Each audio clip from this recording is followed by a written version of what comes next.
will begin to explore these changing bodies of yours. It's going to be lit. My name is Matthew Kroll. And I sometimes charge my phone. My name is Shahir Dowd. And this is the only podcast about movies, specifically the film, and time in all of our lives, 8th grade. We hope that all of our listeners are of age for this film because if you're not, you should get out.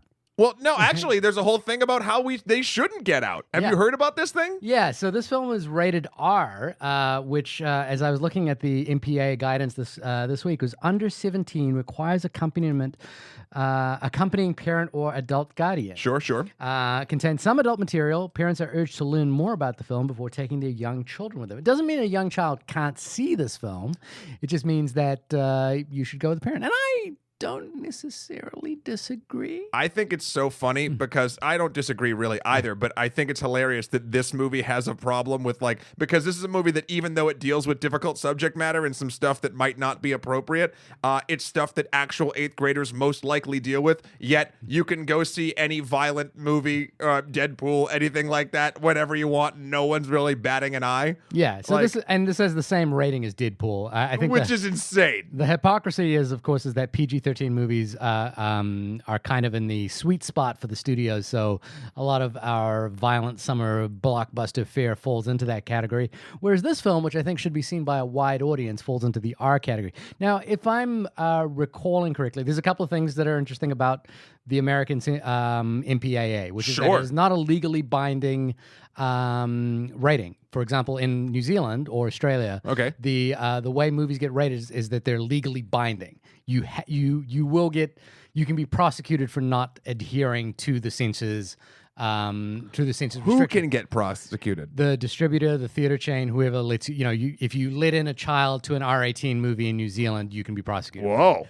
Whereas in America, it's an entirely voluntary system. So there's nothing stopping anyone, such as Bo Burnham and A24, doing what they did last Wednesday, which is running a free screening for 8th graders that is entirely unrestricted. Yeah. All right. So the MPAA is a voluntary system. However, the MPAA is directly tied to most studios, and studios will pay for ratings. Well, that's kind of it's dubious about how that actually works. Again, the film that I recommend everyone seeing if you're interested in this topic is this film is not yet rated by Kirby Dick. You're telling me that something in Hollywood is a little bit shady? My God, you got to have you seen that film? I don't think I have. Kirby Dick follows a couple of the ratings people around. He hires private detectives to see, because you never know who these people are. Sure. And you never know what their beliefs are or what they want. And the interesting thing is you get interesting in that film. They talk particularly to Kimberly Pierce,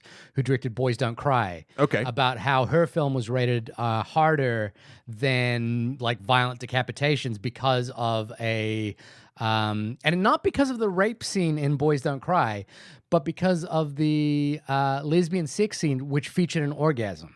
That was the thing that made them get an R. Not the hard rape. Heaven forbid someone enjoys sex on screen. And mainly heaven forbid that a woman enjoys sex on screen. Sorry. 100%. Correct. Correction noted. You should also look up South Park's letter for Bigger, Longer, Uncut, which I think Trey Parker and Matt Stone sign off with. This is the most fun letter I've ever had to write in my life, where they talk about the things that they were going to cut out of that film. I think this is an interesting conversation. I love this topic. Hey, where can people send us other interesting conversations and topics that they'd like to talk about? They can do so at onlymoviepodcast@gmail.com or hit us up on Twitter, as people have been doing for the last week since we launched our Inception and Speed Racer. I almost forgot what the other film was. That's great. You were so incepted. That's at Only Movie Pod. Is it at Only Movie Pod? Yeah. What did I say? You didn't say it at all. Oh, didn't I? Yeah. Oh, well, there you go. I mean, you could basically just shout out to the ether, and we might hear you. We might hear you. Our powers reach wide. But I wanted to shout out a couple of tweets that we got this week. Hallie, who said, loved our discussion of Speed Racer. I loved the movie when it came out, and I'm also a fan of the cartoon series. Nice. I recognize that it has its own particular problems, but it's fun with good action. Also, Ricci and Sarandon will give you a hug or a punch in the face as needed. Yeah, that's fair. I think there's a lot of love for Speed Racer. I wasn't a fan. I think it has. I think we talked about it, but I think seeing it now is better than seeing it then. Yeah, I agree. You know what I did is I watched some of the original Speed Racer cartoons. Right. Just sort of just to get my headspace in like the translation. You do love your side research. Yeah, and the one thing is I forgot about Speed Racer is like they have these long running stories where like they would never just do one-off episodes. It would be like a 3-episode arc or a 4-episode arc. Yeah, the races go over episodes. Yeah, sometimes. it was kind of a big deal. So I guess if you're invested in that, seeing this big screen adaptation of it, is fun. Yeah. I guess. Yes, it's fun. You want to hit the next one? Thank you, Ailey. Yes, Jonathan Blade, good old Johnny B, tweeted, I don't think that this idea is mine, he says, but I consider Inception to be Cobb's exercise in self-inception. He has created a labyrinth deep enough that he is not able to see that he is guiding himself in his own wish fulfillment. My favorite Nolan film, Speed Racer, is also a movie. So again, in reference to Inception and Speed Racer review, I kind of went down many layers deep with Jonathan Blade on this one, where we talked about the possible theories for what Inception was, and eventually we came to this impasse, I would say, where Sure. where I think Jonathan. He's positing a theory that the entire film is a dream and that nothing is real in the film. And I was like, and I don't buy that. But this is the thing about Inception. It's open to interpretation at many different levels. And as long as you can kind of pull at many different strands to prove your argument, I don't disprove. You don't dislike that people like having theories. Exactly. Yeah. Very good. Thank you, Jonathan. We got one more, right? Yeah. Do you want to read this? Let's see. You read it. Okay. From Jamesa, who says it's been a while since she's listened, but oh, am I glad. I am with Matt regarding the Wachowskis. Assassins is my jam, and of course, The Matrix. We were, I think we blew minds, not with describing the multiple layers of Speed Racer, but in the fact that the Wachowskis wrote Assassins, the Richard Donner vehicle for Antonio Banderas and Sylvester Stallone. It's so good. Yeah. It's so good. I've been wanting to watch it since we talked about it last week, and I just have not had the time. You know what that film is most famous for now is the meme of Antonio Banderas like reaching back and biting his hand. I know. Yeah. Listen, some of the best memes come from the best stuff. This episode is great as the discussion on Speed Racer and Inception, where I first fell in love with Tom Hardy. Totally overlooked him in Rock and Roller. Laugh out loud. I, of course, sent back a photo of Tom Hardy in the Venom suit saying, we love Tom Hardy too. Yeah. Well, how meta of you. Who doesn't love Tom Hardy? Who doesn't love Tom Hardy? I don't know. Let's not talk about Venom. It just bums me out. Thank you, Jamesa. We appreciate all of your tweets, all your emails. I've been adding this as my email sign-off phrase for us, but you can leave us a review on iTunes. That would be muchly appreciated. Muchly appreciated. Well, if that's the case. Yeah, because it helps us expand our reach, and it little boosts our ratings on iTunes, which helps people see us a little bit more. So if you can, if you enjoyed this little thing we do, talking into the ether, please leave us a review. Let us know like these fine people did, and then we'll read it back, and then we'll have discussions, and then we'll become best friends, and then maybe one day we'll sleep together? No.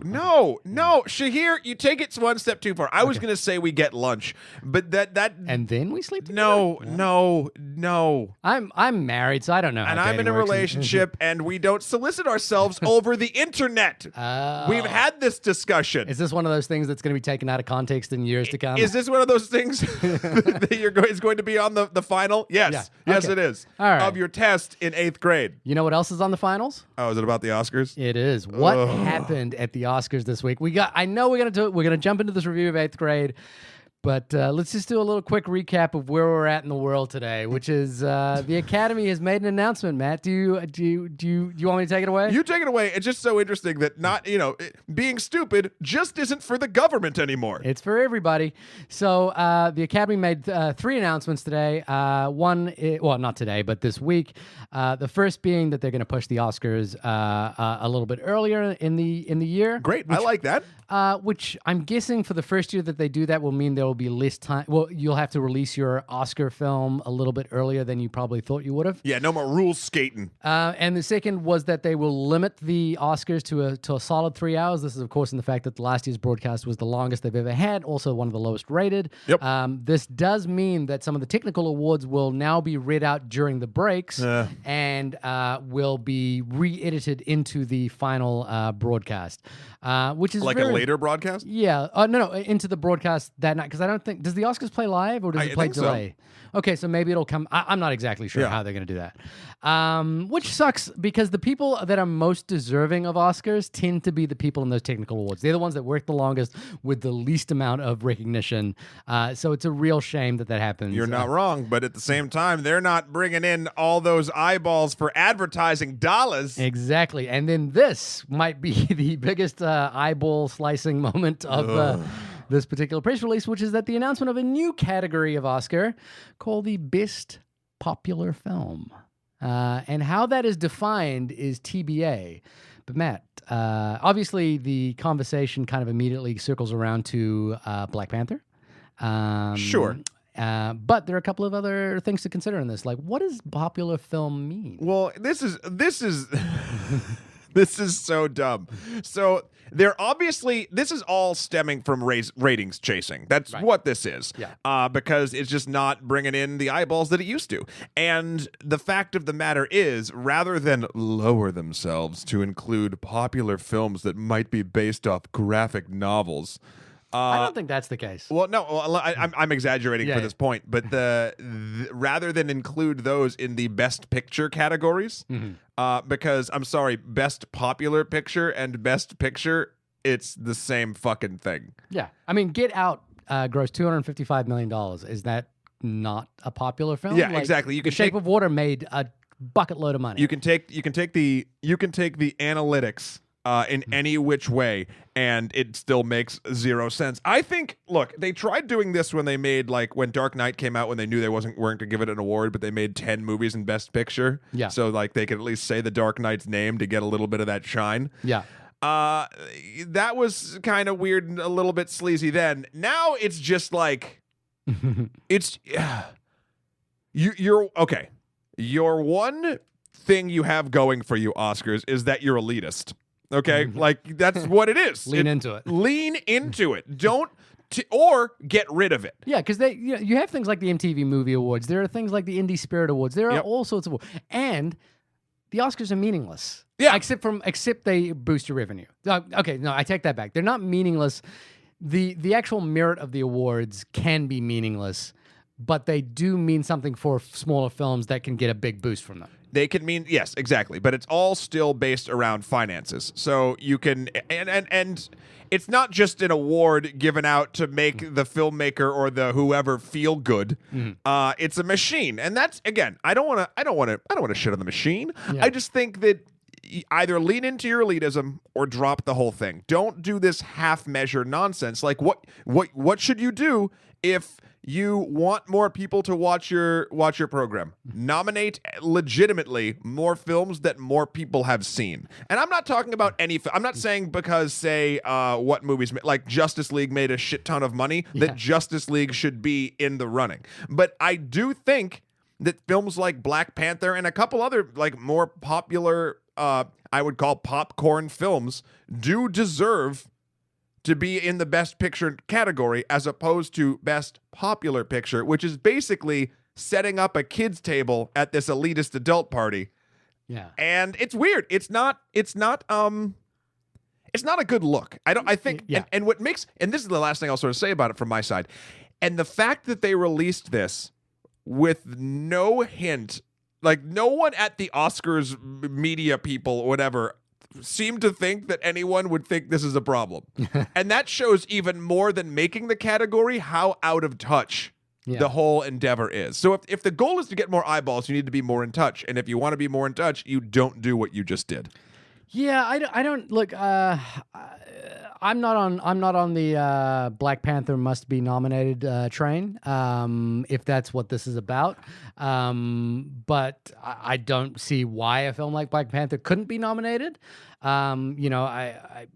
There are films like Avatar have been nominated, which is a $1 billion movie. So I don't see why makes no sense. It couldn't be. And for me, the other thing that the Oscars are useful for is that they hold up kind of a sort of quality bar that people feel like should be attainable. And when you kind of, like, as you say, set up a lower bar for certain films, you're basically saying, you guys aren't as good, but we'll give you an award. And I'm not in favor of that. And it's disingenuous because the only reason they're doing it is to get more people to watch it. Yeah, exactly.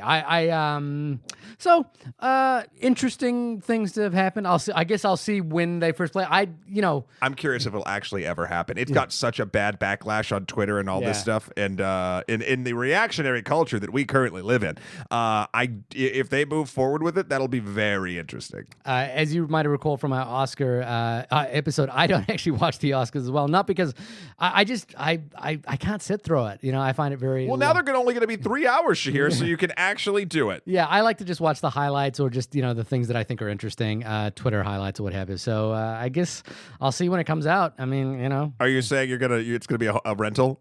It'll be a rental. Yeah, it'll be a rental for me. I'm definitely gonna drop $4 on iTunes for that thing. Nice. But if you want to drop a review on iTunes for our thing, oh wow, you see how I did that? You double it. You double it down. You're asking for people to make reviews again. Yeah. I'm double down. And then I'm also hit us up with your thoughts about the Oscars and your tweets about the Oscars and about Inception and Speed Racer or any of the other 175 episodes we've done at onlymoviepodcast@gmail.com or hit us up on Twitter at Only Movie Pod. It was thirsty, but you do it so well that I'm not gonna fault you for it. I'm that guy at the club, right?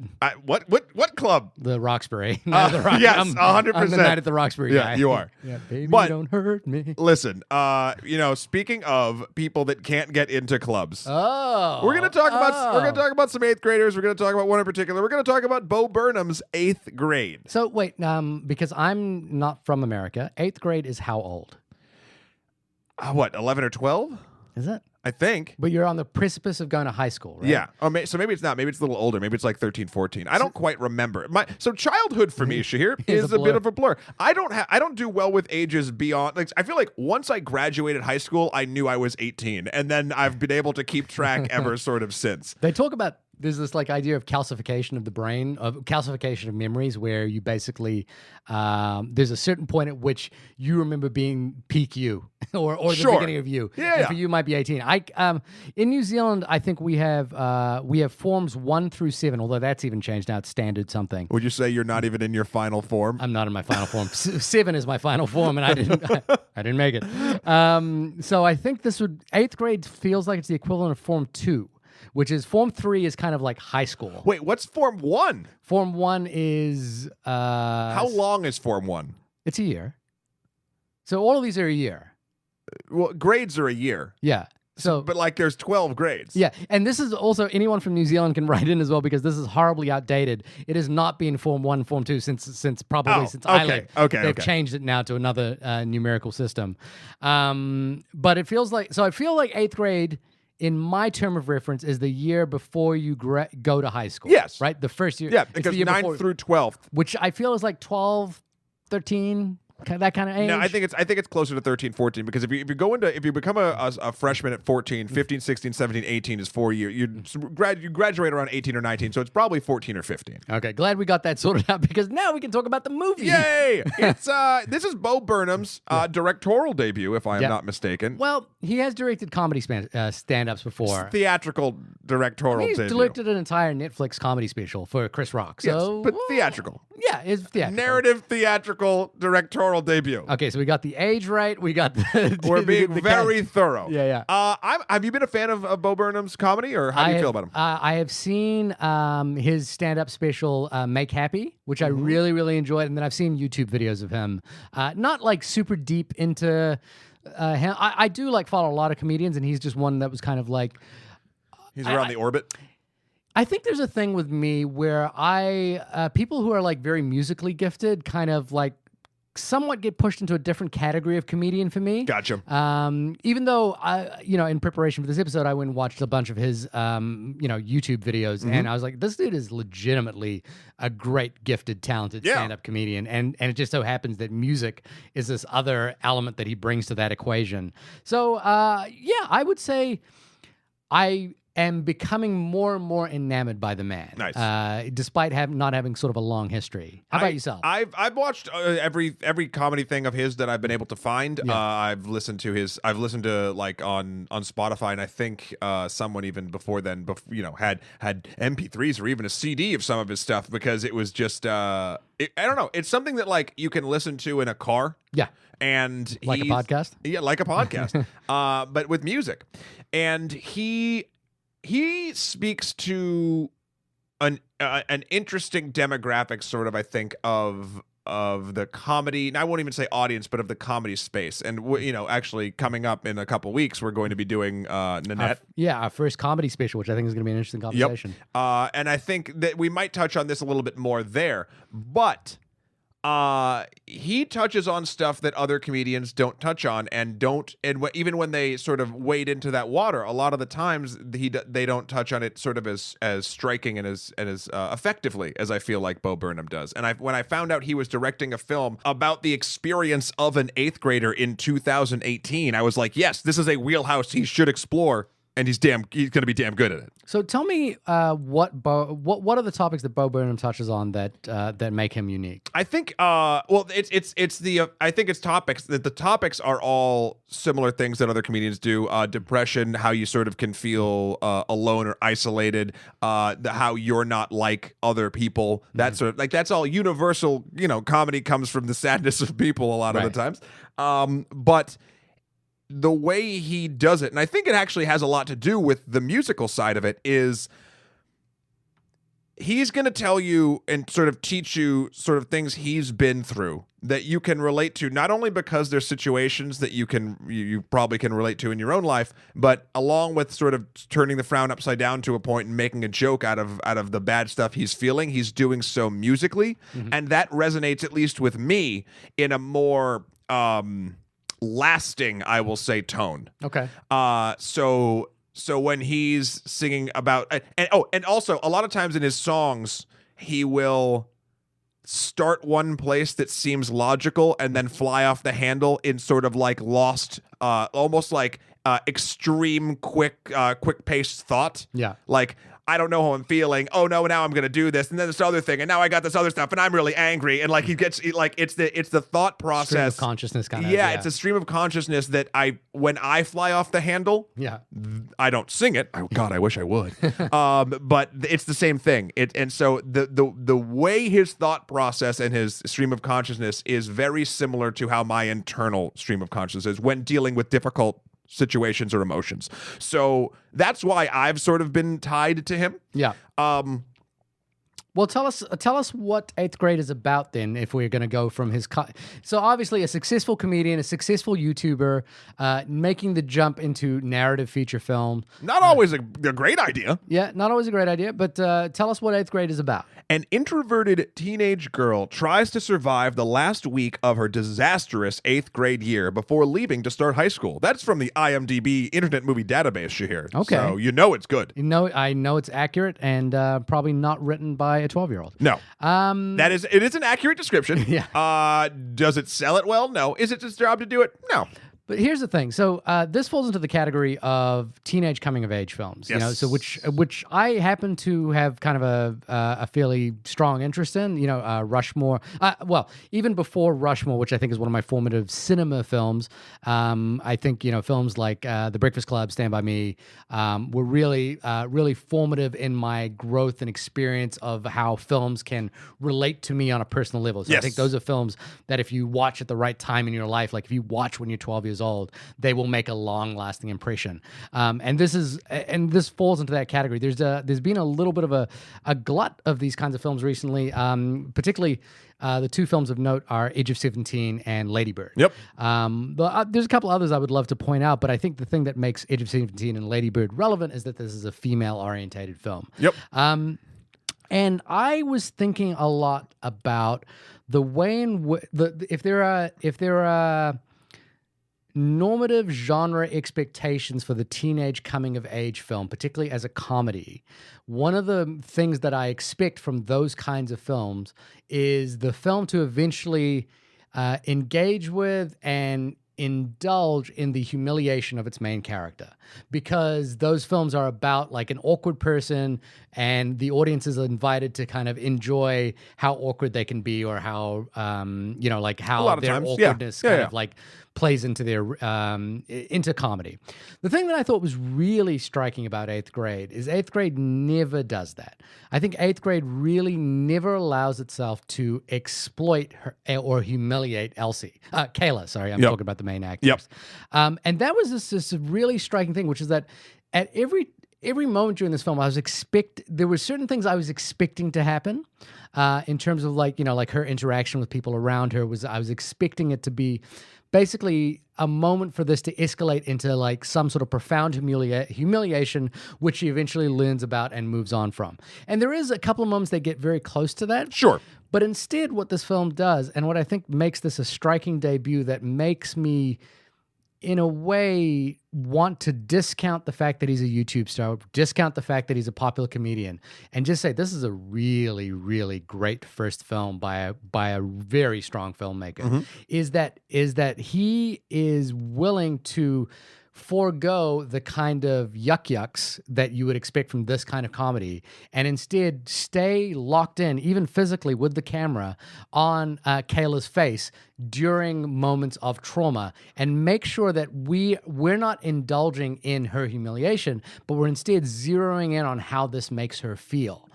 Yeah. And I think that is both entirely refreshing, really affecting, and just an example of really strong, striking filmmaking. A filmmaker with a voice with something to say. So that's my sort of analytical approach to it. The end result is that in the middle of this film, I fell in love with Kayla. I just wholeheartedly fell in love with her, and I was just and fell in love with her in that sort of way that I was protective of her, and I was like, and I started dreading that idea that there was going to be some sort of humiliation for this character, which is what these kinds of films do. Right. And there's a moment, without giving away spoilers, like towards the back end of this film, where something happens to her. Yep. And my response to it was very primal, and it was very immediate, and I was not. My analytical brain shut off, and all I was thinking about was how this character should respond, and how I wanted to step onto the screen and pull her away from the situation. Sure. And so that is a testament to the sort of power of the filmmaking at display here. It's, there is something I want to talk about a little bit later on when we get into spoilers about what this film is specifically dealing with, which I think is really fascinating. Okay. But I think it's just an incredible demonstration of strong, thoughtful filmmaking that made me fall in love with the character in a film that doesn't actually want to do a lot of big turns or anything like that. This is just a very nice, small, intimate film that works really well. Yes, I agree with everything you said, with the exception of calling it a comedy. I don't think this film's a comedy. Okay. I think there's moments of levity. Yeah. But I didn't have any laugh out loud moments. And Bo Burnham is known for comedy, of course. Right. I think this is him striking more of a chord along the lines of the stuff that actually, like, the comedy. The comedy is the meal, I guess, maybe in his actual stand-up. Yeah. But what keeps me coming back is sort of like the freshness of the ingredients, and then I mean like the meaning behind what he's doing. Right. This is just all fresh ingredients. Like this, I don't think even in the trailer, I don't think I laughed. It was a moment of like, oh my God, like I can relate to a lot of what's happening with this character. And as we move forward with sort of what happens in the film, I have questions about the way you grew up, Shahir, but I also have I have sort of anecdotes a little bit about me, and it was more connecting to me than Lady Bird. Now, Lady Bird is a wonderful film. We've discussed it ad nauseum, but it is still in that sort of genre that you've described of sort of stylistic going through the motions of what these films, what these coming of age tales do. Now, does it do it at the highest level and have a lot of meaning behind all of those actions? 100%. Does it still hit those sort of actions? Yeah. This movie almost feels like a documentary. And that's crazy. And it's crazy because, we all have the ideas of what grade school kids are like or going through or doing in this day and age, but we don't often get to see it. Yeah. And in this, I don't think there's much exaggerated. I think it's at least it doesn't feel that way. Yeah. Where there are moments, say in Lady Bird, that do feel like reality is a little bit exaggerated when she jumps out of the car and all that stuff. But this is like pure 100% feels like real life. Yeah. And with that, I think while they're, just going back to my stuff from the beginning, that I feel like overall it is a drama, and with moments of levity. If I had to put it to a category, this is a drama about a girl's last week of 8th grade, and I really enjoyed how yeah, some bad stuff happens to her, no question. But there's a lot of it that, like, it also didn't paint a bleak picture of growing up. It painted a picture of growing up that is accurate and difficult, but not entirely, like, just getting the shit emotionally kicked out of you. Yeah. Like, good stuff happens too. And granted, depending on decisions, that good stuff can lead to bad stuff, et cetera, so on and so forth. But it is a testament to the feeling of leaving one pond, being a fish in one size pond, and then getting thrown into being a fish in a much larger pond. Yeah. And yeah, I mean, I dug the hell out of it. I think so. Shahir, you in this, because it's not the same in New Zealand. Yeah. In this moment of growing up, of adolescence, when you were transitioning to what would be essentially high school here. Yeah. How would you describe yourself? I think my experience is entirely irrelevant to this film, for one. Okay, why is that? Just because the New Zealand school system is set up entirely different, or at least the school that I went to as well, which is that what would be the equivalent of 8th grade is actually part of the same school as high school. Okay. So we're kind of in the same ballpark. I do remember at a slightly younger age feeling anxious about the transition from we call it primary school to secondary school, which was a little bit younger than this. I also think it's irrelevant because I think what's interesting about this film is the way technology plays a main role in there's a whole thing with that. which is entirely different to mine.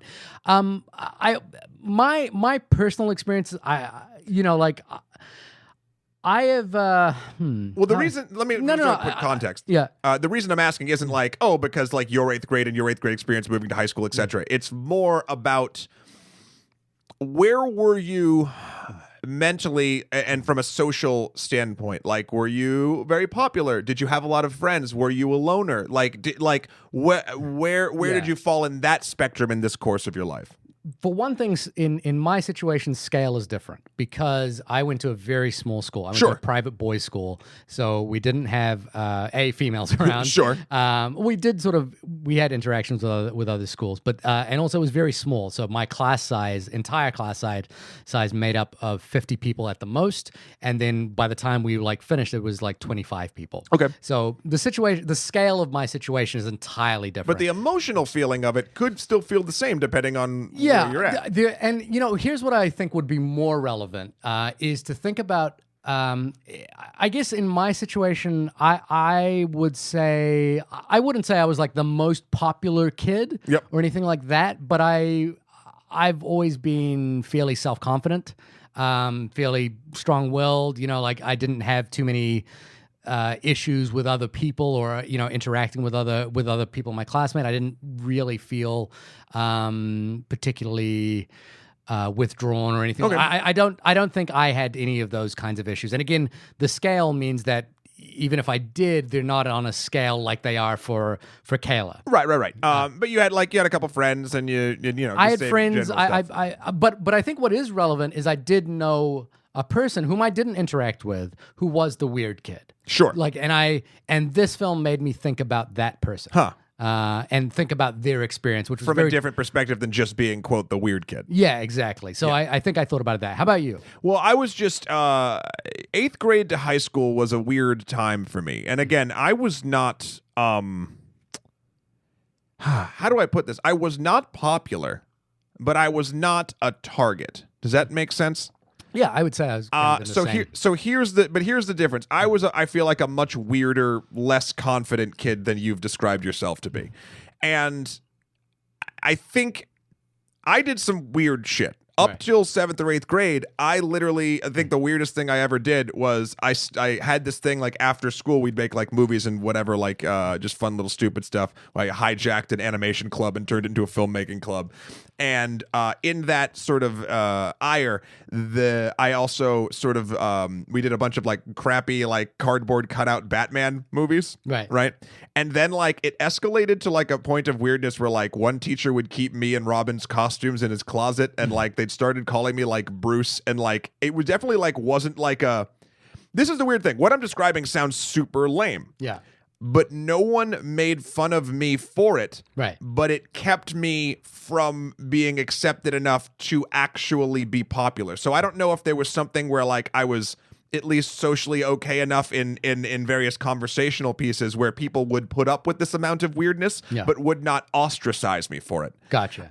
And then I do remember someone told me, it might have been a teacher, I don't even remember, but like they're like, listen, you know, the Batman stuff and whatever you're doing, all this weird after school stuff is fun, but like you really need to adjust what you feel is important when you get to high school. Right. Because that's like the level of comfort you're feeling in middle school in 8th grade will not be there. Right. So I feel sad that you had to have that conversation because, like, you know, the thing I think would be interesting is like embracing your weirdness and Well, eventually I did. Now we're doing a podcast and I work in fucking media, so it's like But I don't think my point is I had a different start experience. Yeah. And a different transitional experience, but than Kayla did, of course. But and we'll get into the third tier of this whole thing being the social media aspect. Yeah. But the feelings of wanting to be accepted, the feelings of knowing that you or questioning whether or not you have to change or not to be accepted. Mm-hmm. And sort of the verbalizing of them into YouTube videos that Kayla makes. Yeah. I used to make radio programs. Right. And I wouldn't describe them as sort of like these YouTubey like self-help type things, but like I definitely discussed. I went back and listened to a few of them. Like I discussed things that were going on. Right. Yeah. And so I related in that different from other people, a bit of a content creator. Yeah. And thinking that I had to change to be a different thing. Now, the way it breaks down in this story, I don't want to give away too many spoilers. So we're almost in spoiler town. Actually, we could probably start getting into it. Yeah. But like, what I really liked about this film was Kayla doesn't like win. Kayla grows up. Yeah. And that doesn't mean there's not like a definitive like awful thing that happens at the end or great thing that happens at the end. She just realizes that awful and great things happen. Yeah. And she moves on with her life. Yeah. I feel like when I was transitioning into high school, did a weird thing where I kind of, at least for freshman year, snapped back into a sort of different person in the beginning and then slowly let myself. So like, I feel like I took the trip that Kayla takes in this film. Yeah. I like put it on pause, did a quick 180, and then slowly learned what this film is actually trying to tell you, which in my opinion is, you know, for lack of a better term, life's going to be good, life's going to be bad, get out of your head. Right. And get out of the social zeitgeist's head of social media to a point. I think I want to hesitate on that. Just the only part of me that wants to hesitate on that is that I don't feel that this is what to me what's striking and strong about this film is it's tackling issues, but I think there's a real commitment to character in this film. And a real commitment to honesty. And so I never feel like the movie is messaging. Like I never feel. Oh, I don't either. Yeah. No. I'm sorry if that came across that way. I completely agree. I think the reason why this movie is so effective is because it doesn't do that. Yeah, it's a really, and again, I can't stress enough how strong filmmaking this is. You know, like there is a real. Not just a stylistic thing, but there's a real meaning to the way style is employed in this film. Yeah. That is profound, honest, and resonates, which I think is the best thing you can say about anyone who has a stylistic nuance to the way they make films. Why don't we? So again, you know, my, you know, I'm also a little bit older. I went to, you know, I grew up in a smaller country. I don't think. My experience plays into a lot of what's happening in this film. Sure. But that doesn't mean I can't empathize with it. And I certainly, like I said, I completely 100% fell in love with Kayla during the middle of this film. And I fell in love with her in this sort of paternal way, I guess I would say. You know, I'm a dad now, but also... What, you're a dad? Yeah, I know. I haven't mentioned that before. Congratulations! But, yeah, it just happened on the way to the episode. Sorry. Yeah. But I... You know, like I fell in love with her in that sense. And I think what was interesting about it was it got me thinking about the way social media how this generation has an entirely different frame of reference for how to interact with each other. Yeah. And I want to come to this phrase that Bo Burnham, there was an interview with Bo Burnham on a, I believe it was Vice or some other website. Or some other website other than Vice. Other than Vice, yeah. And I want to talk about this particular phrase that was the title of that article, which was hyperconnected and lonely.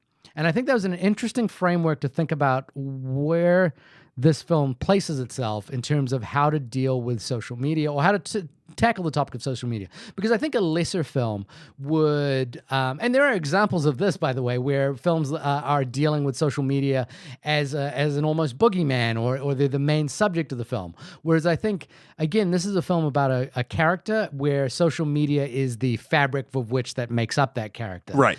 And this phrase, hyperconnected and lonely, was really interesting. I watched an interview with Burnham afterwards where he described, he said, as popular media focuses on this phenomenon of the YouTube content creator or the viral video star, the viral star, as this person who creates this, like him, creates this one piece of content that suddenly catches on. Yep. And becomes viral, and it spirals out, and usually it either burns out or, in his case, spirals out into the career that he actually wanted. Yeah. But he described this thing that I think perfectly relates to Kayla a little bit better.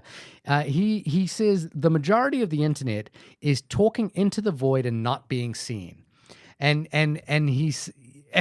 I thought that was funny because you could almost describe our podcast like that sometimes, or sometimes we feel like that. Well, we feel like that sometimes, but I think, well, continue your thought. I can go back to that. Yeah, the point that he wanted to make is that this film isn't about the viral star, and you would expect, again, in that sort of teen coming of age film where there needs to be sort of a major inciting incident. The thing I was kind of expecting was that one of her videos would go viral and they would have to deal with that and talk about it. I never expected that. Maybe our expectation was wrong, but I thought that might be in the ether, Sure. And then I was kind of pleasantly surprised when the film kind of just goes, no, that's not what this film is about. This film is really about how this character feels. Yeah. And this idea of there is this generation that is entirely hyper-connected. It is a generation where, if we just sort of counteract the framework, my interaction is that if I wanted to ask a girl out, I would need to find out what her phone number was, either from her or from someone else, and call at a particular time when I could get her on the phone, whereas now we live in an age where you can directly communicate with that person immediately. Sure. and interconnectedly. But so there's this idea that there's a greater opportunity for interaction, which is the world we live in now, Twitter, Snapchat, social media, Facebook, whatever. Although Facebook is out of date, apparently. Well, yes. But then it's counteracted with this increasing loneliness. So all that additional opportunity for interconnectivity, for being able to communicate more, for being able to exchange ideas further, to be able to meet people that are like-minded. I think another thing that teen coming-of-age films are about are finding your tribe. Sure. Right? Increasingly, what it means is that you're a tribe of one, and this film is about a girl who's in a tribe of one. She, by the end of the film, she does kind of meet her tribe, so to speak. But I think that's an interesting area of discussion that this film kind of opens up without actually ever, and I'm glad for this, ever really making the focus of the film. But is that this generation that we're talking about here, and I don't know what it's going to be like for my son, but is increasingly connected with everybody and increasingly disconnected from actual human interaction. Jetpacks. Jetpacks is what it's going to be. It's going to be like for your son. Yeah, okay. So what do you think about that subject? I mean, look, even the way that social media sort of works is exactly how you've described and exactly how that title of that article is portraying it. You have this immense connectivity, but I don't think I've ever actually felt lonelier than when I realize I've been looking at Twitter for like 20 minutes. Yeah. And that's a weird thing, because why do I keep doing it if I feel that way? Right. And And a little bit, as you and I are both content creators, both on and off the internet. Yeah. I think it still focuses more on the internet, though. Like, you know, there is something to having to do with feeling the need to continually create or continually post, let's say. Like, for instance, I think a healthy thing is releasing a podcast once a week. It's something we enjoy. It's you know, and it helps people find us and build our following, and we can have interactions with people that want to talk about the same things we want to do, and in that way we build our own tribe. That's great. Yeah. What isn't great is the feeling that I get often where I'm like, oh man, I haven't tweeted in 24 hours. I should probably tweet something. Right. And no one gives a shit. But like, you feel less and less important, less and less relevant unless you are part of this just throwing nonsense into the void with everyone else. Yeah. And that's hard for me as a 36-year-old man. Yeah. I can't imagine the difficulty of going through adolescence and doing that at the same time. Now, granted, you don't have the same stresses, but you have more of the what I would consider similar stresses to social media stresses when you're younger already. So then you tack this shit onto it, and you've got to be in an existential nightmare most of the time. Yeah, and I think Kayla in this film is, and I think the way she responds to that, and I think it's a really clever device in this film, is that her self-help videos, you know, hey guys, you know, like today we're going to talk about believing in yourself, being more confident, is more wish fulfillment than it is like an expression of her true self. Yeah, just because it's on the internet doesn't mean it's not wish fulfillment. Exactly. And I think it plays as a clever narrative device in this film, where we see and we hear basically that, those monologues that she delivers, which are surprisingly beautiful and eloquent and well thought out, against who she really is, which is walking into this swimming pool party, completely, withdrawn, terrified, like hugging herself to just try and get through this. And I think there are moments where the two lives kind of cross over each other, and there are moments of hope and glimmer that she might become the other person. But at the same time, I kind of love this sense of her kind of identifying that she is a nice person that wants to do nice things, and it's okay if people don't like her. Well, I agree with that end part, especially what you said. I don't think that she is presenting two different people at all. I think she is trying to and failing at presenting a different person. She's doing her best impression of a YouTube personality. Right. And like we said, wish fulfillment. Yeah. I don't think her narratives or her narrations in her YouTube videos that the film uses very aptly are remotely eloquent. I think they are they're effective. Yeah. But they're in the story that the film is trying to tell about what this girl is feeling, but they are not eloquent in their thing, meaning I think she's the exact same person playing make-believe basically in her video. Yeah. But that's the person that we then see outside, because there's a lot of when she's speaking, it's just literally almost all the videos are literally just rephrasing the title of what she said, including a bunch of likes and ums. Like it. Okay, that's not what I mean by eloquent. Okay. What I mean by eloquent is that she has an idea about how to be a confident person that is expressed very clearly.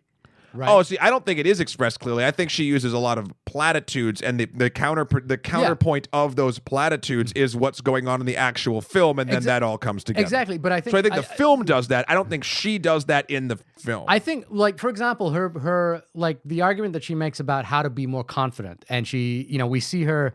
I guess this is one of those moments where there's a sort of interaction between the idea that she's saying and what she actually does, which was, and maybe there are in all of them actually. There's a hint of of truth, but in the idea of like being more confident, she says, if you want to be more confident, the thing you've got to do is be more confident. And so she gets up, and we see her going to like do this karaoke thing, even though she knows that people there don't want her to be there, and she knows that she doesn't want to be there, but she decides to make that step, and she's not. And again, this is coming back to my sort of initial, I guess you could call it thesis argument for this film, which is that it's wonderful that this film doesn't indulge in that moment as a moment of failure or humiliation for or her. Triumph. Yeah, it just kind of plays that moment out as beautifully as it can, and I think that's kind of amazing. And I do think that, for example, the things that she says as a YouTuber, if the missing ingredient, the X factor that would make her a popular YouTuber. Because I've watched a lot of YouTube videos because we work with YouTube influencers and what have you in our work. It all sounds like things that YouTubers would say, and some of them happen to have 1 million followers, and some of them happen to have like no followers, and it's the same thing.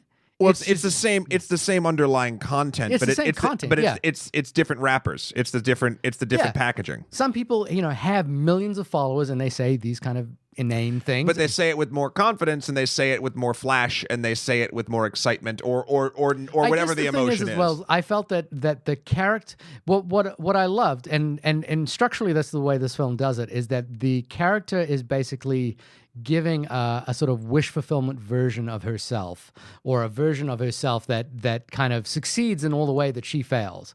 And then what's beautiful in terms of a structural point of view is that the film then gives us two moments when when videos of those have been incredibly real, and those are the two videos that she sends herself, the one that she sent when she was in 6th grade or whatever, and the one that she sends to herself finishing high school. And those are basically the same videos, but they're really open and honest and truthful, and they're exactly who she actually is, and they're not too far removed from what the YouTube videos are, right? But they're just they found who they connect to the audience that they're supposed to connect to, which is actually herself. Yeah, that's a beautiful piece of writing. It's a beautiful piece of structure. And I kind of, just jumping away from the theoretical to the actual response thing. I love that this film is so small. I love that it's so small and intimate, and it doesn't need those revelations to be big or, covered with like people running and saving and crying or anything like that. It's so small and lovely. In a lesser film, the dad would either be an asshole or have a dark secret.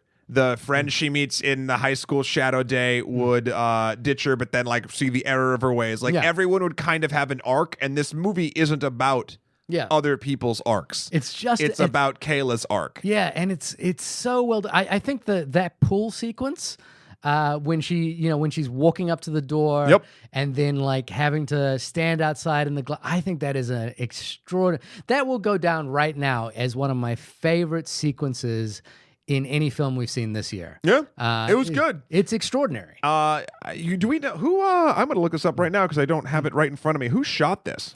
That's an excellent question because it was very well done. It's very well, but it also. But here's the thing. Andrew Weed. It was very well done because it was very smartly done. Yeah. The cinematographer realized what this story was and what the point of what they were doing was trying to tell, and decided to map the cinematography to best help that along, as opposed to a cinematographer who's basically done a lot of stand-up comedy specials. Yeah.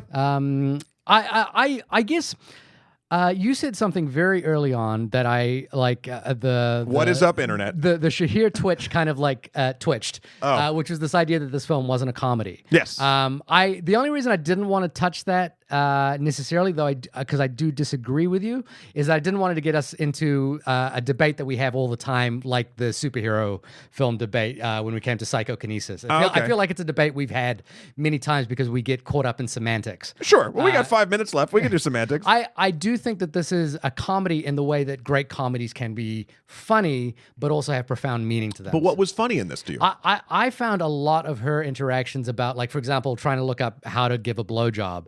I found that really funny. It was one of the first times I was actually laughing out loud in the theater. I kind of found it. I didn't like it. Really? It made you feel icky?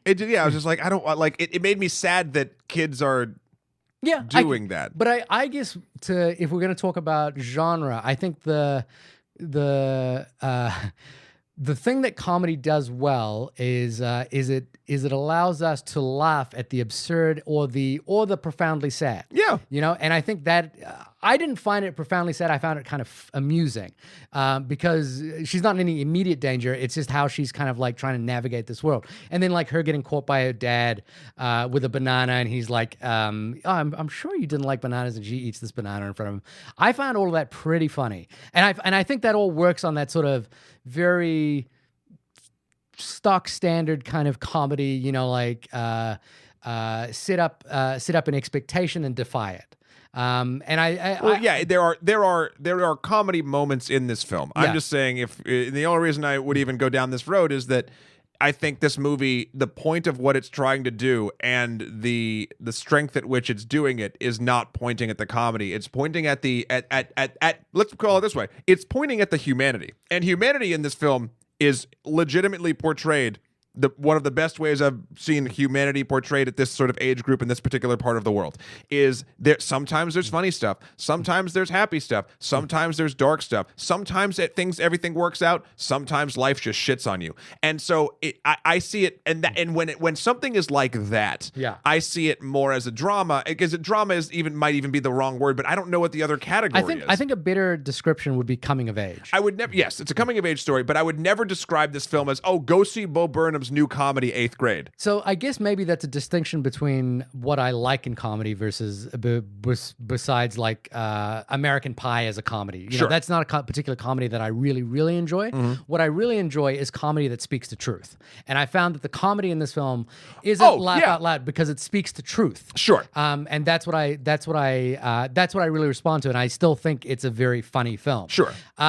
There is one scene we have to talk about because it is also in a film that I thought was a comedy, is a scene that made me the most uncomfortable I've been in a film. Sure. And that is the car scene. Yep. You know, and it's obviously the scene where I think anyone who's invested in this film and in this character will feel the most at risk for this character. And so the setup is that Kayla meets her shadow, or she is the shadow of of an older girl in high school. They decide to hang out at the mall for a day. She gets a ride home with her and another guy.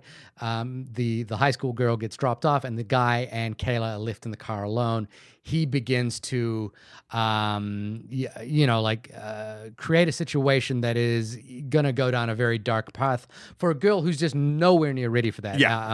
Is no way prepared for this, is ready for this, or is capable of dealing with this. Yeah. And my only response in this sequence is I was just sitting there going, get the fuck out of that car. Get the fuck out of that car. Get out of that car. And I was just saying that in my head over and over and over again as a coping mechanism. Sure. And I think the reason why this works, because it's not like the male character is definitely being inappropriate, and he's definitely making advances that are sexual harassment, but he's not pinning her down or anything like that. And so the scene hasn't got the sort of histrionics of like she's not an immediate physical danger, but she's an immediate psychological danger. And the reason why this scene works so well is that we're psychologically invested in this character. Yeah. So I just, it's sort of sometimes we forget, I forget because we watch so many big movies that big moments don't have to involve big events. Right. You know, yeah. You know, and I think sometimes we forget about that. And this scene was so tense and so powerful and so upsetting that I was in awe with the filmmaking. I was in awe with how this film made me feel. The extra layer on the cake of that scene too, because every bit of the horror that you described is 100% true. The sort of underlying thing that made me even feel bad, long after that scene had finished, is that. So Kayla was trying to have a win for such a long time in this film, and then she meets her friend who is the high schooler, and the friend is legitimately great, nice to her, and pleasant and whatever, and invites her to hang out and whatever. And this is again how life works. The great stuff, and then one thing happens that honestly poisons the entire great thing. Yeah. And that's what made me, I felt like this was Kayla's first experience, not only with that horrible situation, but realizing that, anything can be flipped to bad, or bad can be flipped to good. Like, again, it's just all this life stuff. Like, you're not going to just succeed and then you're done. Yeah. It's not happily ever after. It's not a down ending. It's just sort of like, fuck, this just keeps going, and it can turn life can turn an awful thing wonderful, or a wonderful thing to shit. And I think this is the first time that she realized that. And I think when she goes back, and again, spoilers, she goes and burns her time capsule from 6th grade. Yeah. I think that is sort of the culmination of realizing how life actually functions. Yeah. And that sucks, because when I realized that, and I'm sure when everyone sort of realizes that, we all have different reactions, but there is a fucking difference between when you're young and dealing with all of the problems that we've described on this podcast and that the 8th grade touches on, and dealing with those in an emotional way, either healthily or unhealthily, and then sort of making that transition to still having to deal with all those problems, but also know that the world itself doesn't quite care one way or the other about you. Like when you're younger, you're the center of your universe. Yeah. When you have a moment like Kayla has, even though this movie doesn't like ham-fistedly and say something like that, but that's how I felt when I watched it. I was like, she is now on her way to being an adult and realizing how the world works, and the world isn't just about, not that she seemed even remotely self-centered. Yeah. Well, she kind of does with her dad and a couple different things, but not in a bad way. It's the differences. It's being a child versus becoming an adult. Yeah. And she learns the lesson in an awful way. And she comes out stronger at the end of it, but at the same time, it's just sort of like, It's sad. It's sad. It's sad. The thing I want to just point out 2 MVPs for me, outside of Elsie Fisher, who's extraordinary in this film, is Josh Hamilton, who plays her dad, who kind of like straddles that line between goofy dad and just genuinely nice guy. Yeah. You know, and Josh Hamilton's an actor that you would have seen in things, but I love that this film kind of gave him a role where he didn't have to do a lot, but you're just like, oh, that guy's great. Yeah. I love him. Yep. You know, and then the other one is Jake Ryan. Yeah, who played Gabe? Who played Gabe. And he was just like, I love this kid. You know, like, I like this kid. He's just this goofball kid, you know. I lift this out. I'm such an idiot. Oh, it's my archery thing. You want to take a look at it? I just love this kid. And I love that essentially she finds her tribe with her dad and this other kid. You know, it's not romantic. It's not like anything like that. It's just that these are people who get her. You know what's interesting though? I don't think this movie shows her finding her tribe. I think this movie shows her realizing that it's okay to look for that tribe in all sorts of different places. Yeah. I think at the beginning she has a very social media outlook of how you make friends and what friends are supposed to be, and like a certain amount of an image thing, hence why in the pool she doesn't really want to talk that much with Gabe. She's not rude to him, but you know, it's whatever. I think at the end of this, she has that realization that I think, again, we all do as we become an adult, being like, we are not just one sort of thing that can enjoy one sort of person. Yeah. Like, if you're open to things, go out and try to experience even people that you think might be weird, because they might be awesome too. Yeah. So I think this movie really does do a great service to this transitional period in a young person's life, where it's like you realize not only does the world not care about you in a happy or sad way, but also you should stop caring so much about the way people think you should care about the world. Yeah. And I think the Gabe thing at the end, while being quirky and fun, is also very important in that regard, because she never looks like she's like, this is my best friend now forever. Like, I never got that vibe. No, but it's like a nice, yeah, I'm gonna look, and this person is perfectly reasonable. I'm okay and fun with myself, yep. and therefore and I think as well, she realizes that her dad always has her back. Yes, you know, and that's like, another thing you realize when if your parents are good parents, you realize as you get older that despite the fact they're a pain in the ass and you're embarrassed by them a lot, they're trying to help you, or hopefully they're trying to help you. And he's, you know, her dad in this film just always has her back. You know, and it's just it's lovely, it's pleasant, it makes you feel good. And the film doesn't shy away from the terror of growing up. I'm going to jump into my final thoughts here, but I think this is a really extraordinary and deft example of sharp direction on a very small subject that makes you that for me personally was a reminder that cinema doesn't have to be about the biggest things. It can be about taking the smallest things and making them and projecting them onto a screen, so you realize how profound the smallest moments can be. And that's what this film does in spades. And I think maybe that's what being in 8th grade is about. It's a film for a generation. It speaks to a generation. It's very honest and true. And I agree that you know, I think in looking at the ratings that the MPAA gave this, if they had any empathy for what the film was actually doing, then acknowledging that students, in that age group would get a lot out of seeing it is something that they kind of missed by giving it an R rating. So, kudos to everyone involved in this film. Kudos to the actual, the way this film operates. But it is, and the only thing that makes me sad about that is that the R rating means that less people see it. Yeah. The fact that it's not about explosions and big sort of events or anything like that means that people don't see it. The fact that it got released in the summer as opposed to the end of the year, unlike Lady Bird, means that fewer people will see it. But I would wholeheartedly encourage it all, if you've made it this far and haven't seen it. There's a lot of ifs, a lot of caveats. You should have gone and you should stop and go see it because it's a really wonderful experience to see in a theater and a reminder that movies can affect you on a deeply personal level. Agreed. I think 100% agree. Wow, we're both sort of in in an agreement mode. That's very rare. Except on the comedy thing. But, we'll let that slide. But that's we'll let that slide for our stand-up comedy special. Great. Cool. Yeah. No, you should see this film. It's obviously a smaller one, so it needs all the love it can get. But you will come out of it if you've grown up. I mean, this is pretty much true. If you've grown up, you have something to relate to it. In it somewhere. And if you've ever tried to fit in or wanted the world to sort of work out in your favor and sort of realize that it doesn't, which I think we all have at a certain point, it's worth it.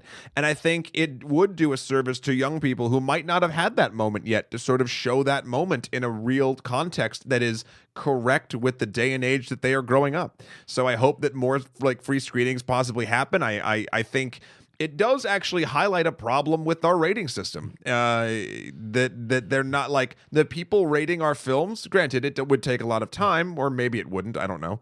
But they aren't looking at the art as art. They're looking at it as a series of checkboxes. Yeah, and that's sad. And it's going to, on occasion like this, make it harder for people who need to see this to see it. Yeah, but you should go see it. So this has been the only podcast about the film 8th Grade. By two people who are so far removed from 8th grade. But we were both there. Well, I was there. I was not there. You were in terms 9 or whatever you said. Shahir, when you're not noticing hair in new and strange places on your body, where can folks find you? Is that what that is?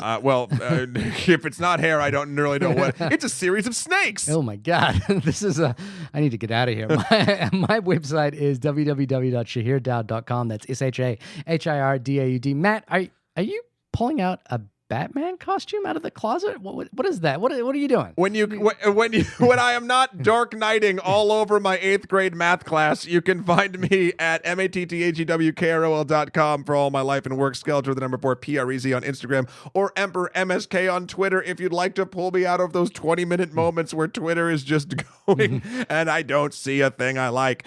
Also check me out on Extra Credits. We got a bunch of stuff on YouTube coming out this week as we always do. We're finishing up the flu pandemic. Yep. I'm now getting all my shots. Yeah, you should. And it's really good over there. So check all that stuff out. And we will see y'all next time. Which will be next week. Yeah, we won't have grown a year by that. We won't, but we will be persistent on social media. We will still be shouting out into the void and hoping that somebody's listening. You're listening. Are you listening? Unless we just made up all those reviews. Oh, my God. Oh, shit. I didn't realize that was an option. We should do that. Oh, crap.